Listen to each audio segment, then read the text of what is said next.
What's up guys, I'm going to show you some of the stuff that I picked up at Designercon this year, and a lot of these are artists that I got to talk to in person, and I'm going to talk about some of their stuff. First off, we have Life Machine here. He's a resin art toy designer as well as zine maker here. As we flip through some of the pages, you can see some of all of the figures that he's worked on over the years. And it's just nice to see someone who really embraces resin casting and like the DIY aspect of toy making. It feels like there's a real personality behind his work and the airbrushing that he does on top of it. I ended up picking up the boxing dino because it has a lot of grit to it. You can tell this was casted because you can see where the cast kind of pulls up into the pore and some of these pockets that were left in the cut lines. There's an appeal to me that this was all very handmade. Okay, so next up we're going to go in the complete opposite direction and talk about a Sofubi I picked up from an artist called Seri Norica. And she was with a collective at Designercon, and I picked up this figure she calls the Kaiju Icy. I really enjoyed the packaging. It really shows you how well the designers at this convention thought about the packaging and how to incorporate different elements like comics into them. The thing that I really liked about this Sofubi is just how smooth the forms are and how subtle you can kind of make these shapes, and you can see how well the paint is applied on top of the Sofubi. This is the first Sofubi that I personally own, and I'm excited to collect more from her in the future. So I just remembered the collective's name. I believe they were Global Figure Showcase, and I also managed to pick up this smaller vinyl figure by Teresa Chiba called the Kibunadon. I also went and picked up something from Kaori Hinata, and this is Morris the cat, and really good detail for such a small vinyl piece. I was really impressed with the representation of Japanese Sofubi artists this year, and I hope to see them again.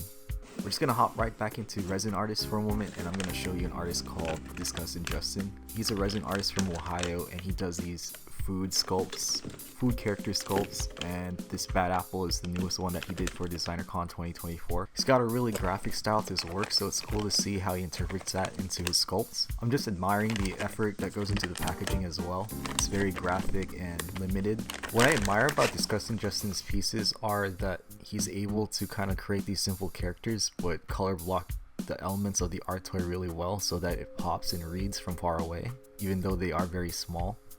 On the surface, they're also very smooth. I actually don't know where he casted this from. I'm guessing from the bottom of the shoe. As I pull out this Bad Apple, I just wanted to talk about how well Disgustin Justin's paint on his smaller figures are. If you take a closer look, you can see how well the paint lines are between the different colors and how it's overall really just a clean job. As for myself, I'm a messy painter, so I'm hoping I could get to this level one day. Next up, we have Spaceboidega and the wonderful people from IndieToy.L.A. So this is Spaceboy's plush, his second version. I actually picked up the first version from 2023. You can see how the second one is more kind of true to the original character, even has a little butt. And I just wanted to talk about some of the differences. He's definitely smaller, you can grip him pretty well. And he's got this new hardware where it's more of a clip-on, where you just press it down. The original one was a little bit trickier to attach, even though it had this really nice star part keychain. The keyring was kind of stiff and tight, so it was kind of hard to pull apart sometimes, but overall it was still a great design. Drew, the creator of Spaceboy, also was handing out these fans. How nice of him. If you want to see Spaceboy, you might have seen him with IndieToy.L.A, which is a collective from Los Angeles. They were all wonderful designers, and they handed me these stickers. This is a sticker by Gordon's son. He's the creator of Aeon here. They told me they were planning on opening up a brick and mortar shop next year. How cool. This is 405 Gateway here, also known as JunkParadise, who I finally met as Ducky. Her stuff's really good, especially this duck ice cream. Choo toys, which was cool. He had buttons where you had to vote for which figure he should design for the next convention. And then Baddie with her Y2K inspired work. Talking about Y2K, we have Y2Kyle here with his holographic sticker set. You can see he's kind of borrowing some elements from that era where you would get, these holographic sticker packs from these sticker machines. And he really makes the packaging feel special. You can see at the bottom right, there's a little hollow icon. As far as his figure work, you can see it on full display at his booth. He has just very great airbrushing technique, as well as how he decides how to join the elements of his figure together. Alright, back to stickers. We've got a nice collaborative crossover between Candie, Bolton, and Crysalis. Crysalis is a designer from Chile, and Candie Bolton, I believe she's from Japan, and they have this Street Fighter styled collab where they have their characters fighting each other. It's pretty sick. They even split their booth down the middle, which is pretty interesting. I think that's the meta for this convention. If you're an artist, just keep that in mind. Maybe splitting a booth is the right thing to do here, so you can get a nice spot in exhibitors hall. But you know who I ran into in Artist Alley was a plush designer called Lemon Penguin, who actually bought something from me last year. So it was cool to see her actually debut her Designercon here in Vegas. And what's amazing to me is that she said she hand makes all of her plush. I was fooled because just how well everything was sewn together. It looked like it was machine made. All her patterning is also original. The most original thing I saw zine wise was by this author called A.T. Pratt, who normally does horror themed zines. But for this convention, he brought out something very interesting that he had been working on, which is this two-color zine, which is about a baby who doesn't want to eat tomato-based meals.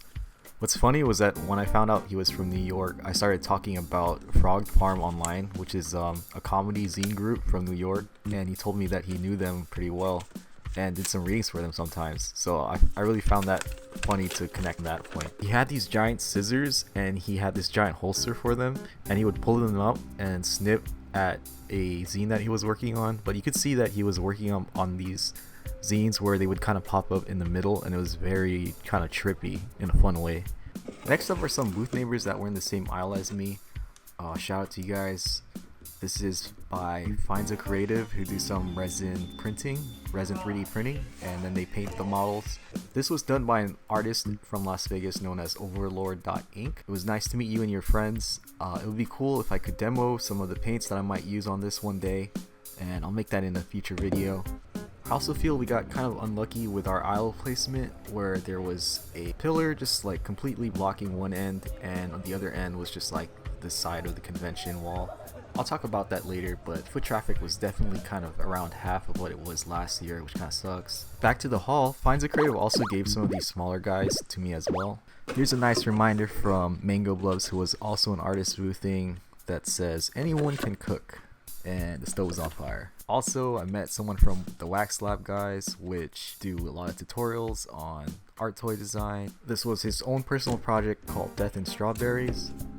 This is an artist from the end of my aisle called This Kid Tay, and I'm a huge fan of Tyler, the creator. This is an artist from San Diego called Aigato, who I actually met at SD Zine Fest. This was my indie toy haul for this year. Let me know what you guys think. Don't forget to like and subscribe. It helps out my channel a lot, and see you guys later.